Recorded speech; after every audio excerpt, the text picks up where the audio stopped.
Olá, eu sou Thiago Gambi, professor do Instituto de Ciências Sociais Aplicadas e do Programa de Pós-Graduação em Economia da Universidade Federal de Alfenas e coordenei o projeto O Legado Institucional Importa, uma história da formação dos sistemas bancários pós-coloniais na América Latina entre 1808 e 1870.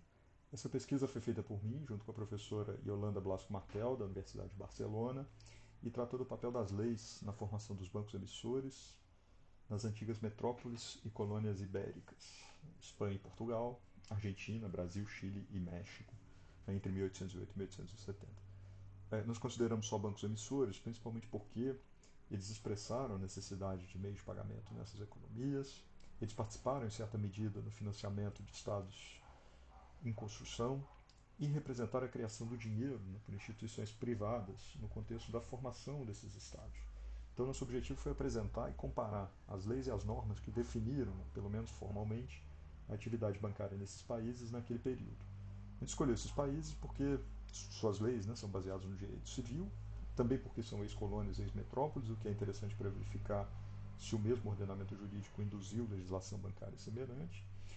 E, além disso, né, se Portugal e Espanha passaram pela reformulação dos seus estados com o fim dos seus impérios, por outro lado, as colônias latino-americanas construíram seus estados nacionais após as suas independências. Então, a construção do Estado é o contexto político mais amplo no qual a formação dos bancos está envolvida. Em suma, esse é o pano de fundo em que surgem os primeiros bancos emissores nesses países.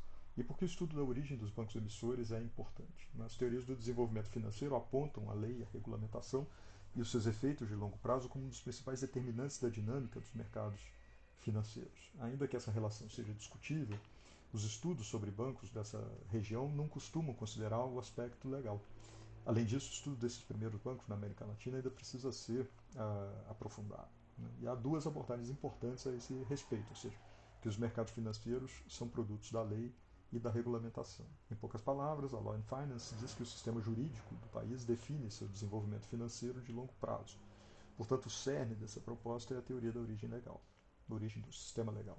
Já a teoria jurídica das finanças, a Legal Theory of Finance, afirma a importância do contexto das instituições para explicar a elaboração e aplicação das leis que compõem os mercados financeiros.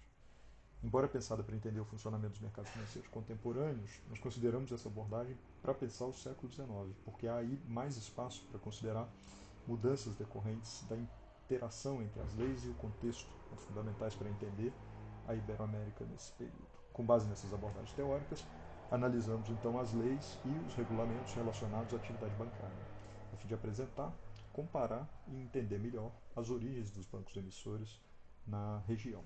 E aí procuramos identificar regras para o funcionamento dos bancos em diversas legislações. Primeiro, a gente considerou as constituições, foram 23 constituições analisadas entre 1812 e 1857. Foram muitas constituições, porque muitas delas tiveram vida curta, em alguns casos expressaram mudanças políticas importantes, como a transição do Estado unitário para o federal, onde o sistema de governo republicano para o monárquico, ou vice-versa. Em segundo lugar, a gente considerou os códigos comerciais e as leis corporativas. A gente analisou 7 códigos comerciais e 5 leis bancárias. Para Portugal, uma vez que a lei bancária foi promulgada num período posterior ao âmbito da pesquisa, a gente recolheu informação só indiretamente por meio de bibliografia. E por fim, a gente analisou os estatutos bancários. Essa documentação é mais difícil de encontrar. Dos 62 bancos emissores que a gente pesquisou, no período, né, nos países selecionados, a gente conseguiu até o momento sistematizar 31 estatutos, principalmente do Brasil e da Espanha. No caso dos estatutos, nós nos concentramos na análise das regras de emissão e dos direitos dos acionistas.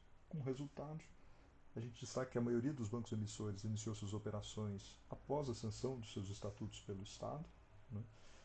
Mas essas sanções eram feitas ad hoc, quer dizer, caso a caso, sem o amparo de uma legislação geral sobre a questão. Portanto, os bancos eram, em certa medida, pelo menos inicialmente, criaturas da lei. A gente notou também como a regulamentação legal era semelhante nesses países, independentemente de serem metrópoles ou colônias. Havia semelhanças na estrutura e no conteúdo desses estatutos. Esses estatutos originais, eles não eram arbitrários e contemplavam os principais aspectos relacionados à garantia de emissão e à proteção dos acionistas. Mas é preciso considerar que a concepção desses estatutos, a sua maior ou menor observância, está relacionada com o futuro institucional. A pergunta que fica é se os governos da época eram capazes, né, de fazer cumprir essas regras inscritas na legislação mais geral e nos estatutos.